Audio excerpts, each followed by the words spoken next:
Hi, everyone. This is Amy Danella. Today is April 7th, and it is Earth Day. So, in honor of Earth Day, I thought I would read a book by Eric Carle called The Tiny Seed, which tells about the journey of one little seed and what happens to it. So, let's get started. Eric Carle, The Tiny Seed. It is autumn. A strong wind is blowing. It blows flower seeds high in the air and carries them far across the land. One of the seeds is tiny, smaller than any of the others. Will it be able to keep up with the others? And where are they all going? One of the seeds flies higher than the others. Up, up it goes. It flies too high, and the sun's hot rays burn it up. But the tiny seed sails on with the others. Another seed lands on a tall and icy mountain. The ice never melts, and the seed cannot grow. The rest of the seeds fly on, but the tiny seed does not go as fast as the others. Now they fly over the ocean. One seed falls into the water and drowns. The others sail on with the wind. But the tiny seed does not go as high as the others. One seed drifts down onto the desert. It is hot and dry, and the seed cannot grow. Now the tiny seed is flying very low, but the wind pushes it on with the others. Do you know why the seed can't grow in the desert? That's right, because seeds need water to grow, don't they? And the desert doesn't have much water.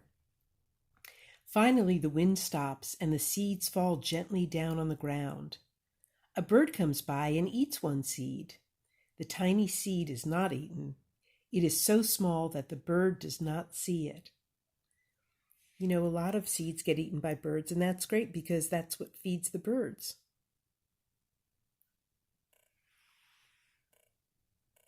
Now it is winter.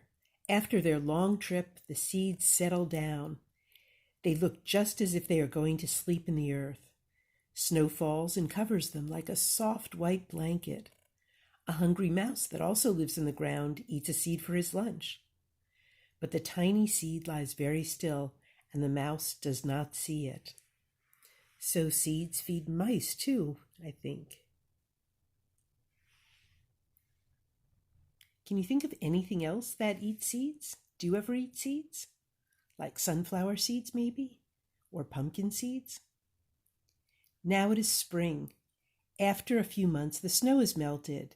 It is really spring. Birds fly by, the sun shines, rain falls. The seeds grow so round and full, they start to burst open a little. Now they are not seeds anymore. They are plants. First, they send roots down into the earth. Then their little stems and leaves begin to grow up toward the sun and air. There is another plant that grows much faster than the new little plants. It is a big fat weed, and it takes all the sunlight and the rain away from one of the small new plants. And that little plant dies. You know why? Because all the plants need sun and air and water, and if they don't have it, they may not survive. The tiny seed hasn't begun to grow yet. It will be too late. Hurry. But finally, it too starts to grow into a plant. You know, the plants that don't make it, the plants that die part of the way through, that's okay too because they go back into the soil and they become part of the soil, and that feeds all the rest of the plants. The warm weather also brings the children out to play. They too have been waiting for the sun in springtime. One child doesn't see the plants as he runs along and, he breaks one. Now it can't grow anymore. But don't worry, because that plant too, guys, will become part of the soil and help everything else grow. The tiny plant that grew from the tiny seed is growing fast, but its neighbor grows even faster. Before the tiny plant has 3 leaves, the other plant has 7. And look, a bud, and now even a flower. But What is happening? First there are footsteps. Then a shadow looms over them. Then a hand reaches down and breaks off the flower. A boy has picked the flower to give to a friend. Look at that, isn't that beautiful? It is summer. Now the tiny plant from the tiny seed is all alone. It grows on and on. It doesn't stop. The sun shines on it and the rain waters it. It has many leaves. It grows taller and taller. It is taller than the people. It is taller than the trees. It is taller than the houses. And now a flower grows on it.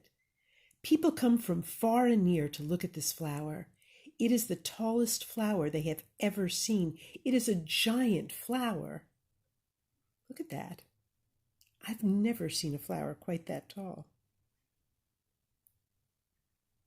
Have you ever seen one like that? I don't know if that is such a real thing. All the rest of this story is about real stuff, all the ways that flowers grow and what happens to seeds, but I'm not sure this flower is real, are you? All summer long, the birds and the bees and butterflies come visiting. They have never seen such a big and beautiful flower.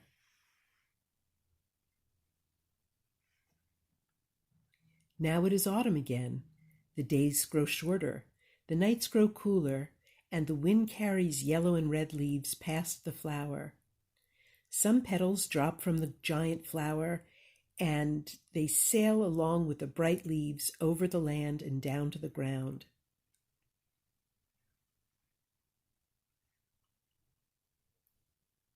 The wind blows harder. The flower has lost almost all of its petals.